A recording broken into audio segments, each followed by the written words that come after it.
Halo guys, jumpa lagi dengan Taker ID. Di video kali ini kita akan bahas mengenai bagaimana cara mencari jurnal internasional yang terindeks Scopus. Pertama, yang harus kita lakukan adalah membuka scopus.com dengan tampilan homepage seperti ini. Oke, pasti akan ada yang bertanya kenapa tidak di Schema Code JR, kenapa di scopus.com? Alasannya hanya satu, scopus.com jauh lebih akurat dan lebih update daripada Schema Code JR. Jadi untuk video kali ini kita gunakan scopus.com. Oke, kita masuk ke source. Lalu kita akan diberikan tampilan berbagai macam jurnal atau list jurnal yang terindeks Scopus maupun sudah tidak. Jadi ada yang dulunya terindeks Scopus sekarang tidak, dan yang sampai sekarang masih terindeks Scopus. Oke, bagaimana cara mencarinya? Untuk lebih spesifik kita bisa berikan di sini education. Misalkan ini jurnal yang bidangnya pendidikan, lalu kita apply. Maka yang muncul adalah jurnal yang bidangnya pendidikan. Coba kita buka. Oke, di bagian kiri ada filter. Filter ini digunakan untuk memilih secara spesifik jurnal yang mau kita tuju. Nah, saran saya adalah kita coba untuk pilih jurnal yang open access.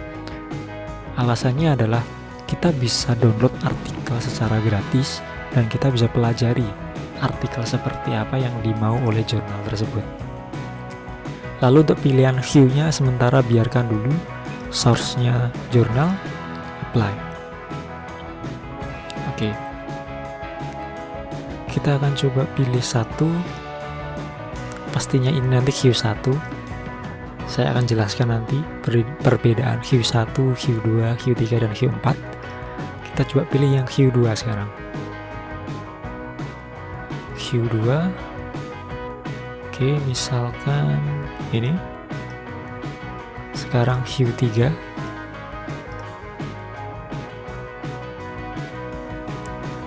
Oke.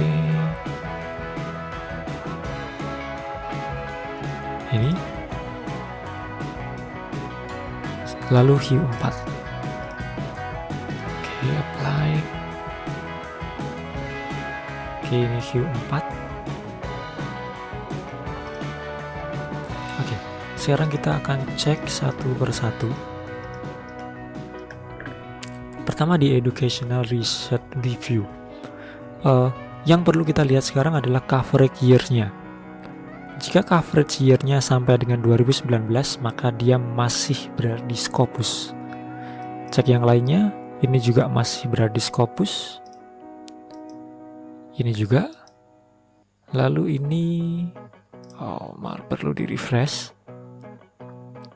Masih juga. Lalu ini juga masih. Jadi semua jurnal yang kita coba tadi masih tercover di Scopus.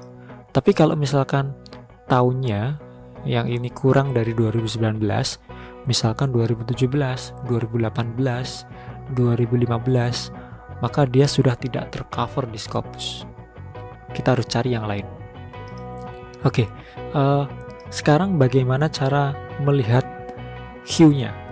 Tadi saya langsung memilih hue-nya berdasarkan filter. Tapi bagaimana kalau kita tidak menggunakan itu?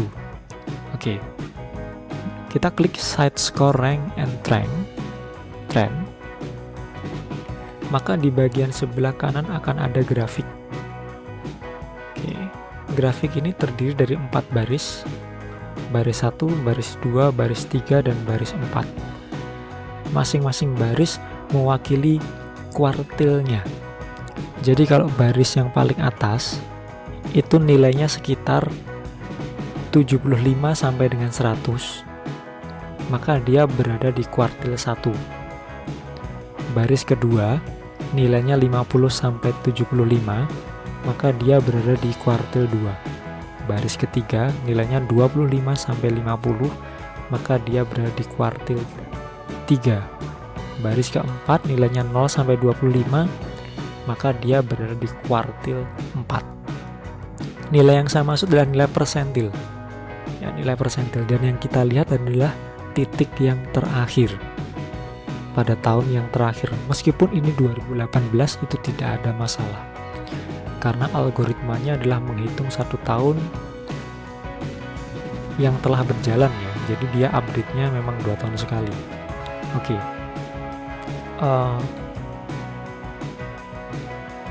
Di yang lain, di sini Educational Technology and Society, dia masih di Q1 ini. Jadi karena dia masih ada di baris pertama, maka dia di Q1. Lalu berikutnya ini ada EG, dia di Q2. Oke, tadi saya bilang bahwa yang dilihat tahun terakhir ya, yang valid adalah tahun terakhir. Tahun 2017 EG ini masih berada di Q3, tapi di tahun 2018 dia sudah menjadi Q2 yang meningkat rankingnya. Oke, sekarang yang satunya International Journal of Emotional Education, side score-nya dia ada di baris ketiga, maka dia di Q3. Dia meningkat dari Q3, dari Q4 ke Q3. Berikutnya EEO. Oke, dia berada di Q4. Nah, selain itu tadi, kita juga bisa melihat dari nilai persentilnya. Nilai persentilnya di sini 23, maka dia di Q4. Di sini 41, maka dia di Q2. Lalu ini dia punya 68, maka dia di Q2. Oh, yang ini tadi Q3, yang ini Q2. 96, maka jelas di Q1. Nah, sekarang bagaimana cara kita memperoleh homepage-nya? Kita menuju ke URL jurnalnya untuk submit artikel. Nah, di sini di profile ini terdapat jurnal homepage. Kita bisa buka. Maka kita langsung diantarkan di jurnal homepage-nya. Tinggal kita sign in dan juga submit artikel di sini. Jadi itu adalah cara bagaimana kita mencari jurnal internasional yang terindeks Scopus. Tentu ini bukan satu-satunya cara karena masih ada SkimaGoJR. Namun saya lebih menyarankan Anda untuk masuk ke scopus.com dalam mencari jurnal ini. Ya, semoga video ini bisa bermanfaat dan sampai ketemu di video selanjutnya.